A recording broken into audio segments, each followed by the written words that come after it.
At least 45 people, we understand, have been killed after a dam collapsed following torrential rainfall. Let's take you to Barbara Platt-Usher, who is there for us live. Barbara, what is happening there? What are you hearing? What's the situation?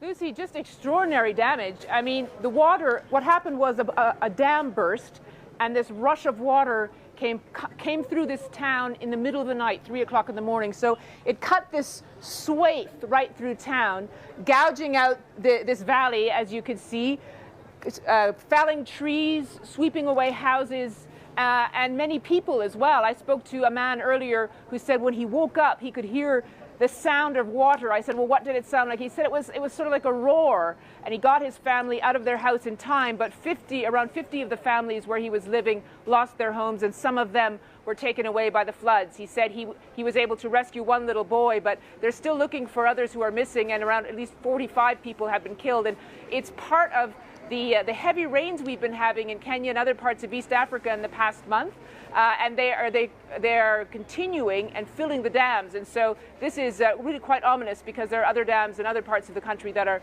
filling up as well. And of course, people here are gathered round looking to see what happened, because it's so extraordinary, and also just trying to find people. We spoke to one man who said 2 of his cousins were missing. They were living in a house sort of down this way, and so he was hoping to see if he could find them or get any news of them. So it's very much a disaster scene.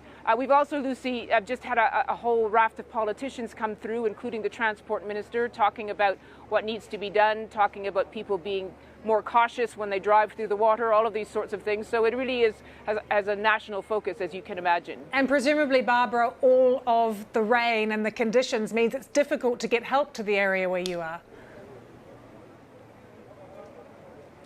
Yes, that's right. I mean, if you think about what's happened in here and in other parts of Kenya, you've had roads washed away, you've had bridges washed away.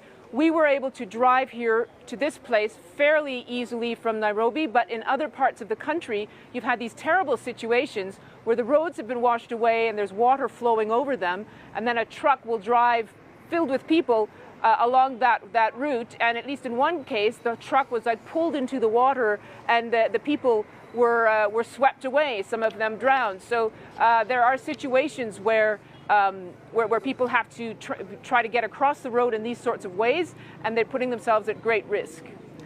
Barbara, good to see you, but in a situation which is very dire there, as we're now hearing 45 people have been killed where Barbara is after this dam collapsed following this huge amount of rainfall. We'll be across that story and developments for you from Kenya throughout the day.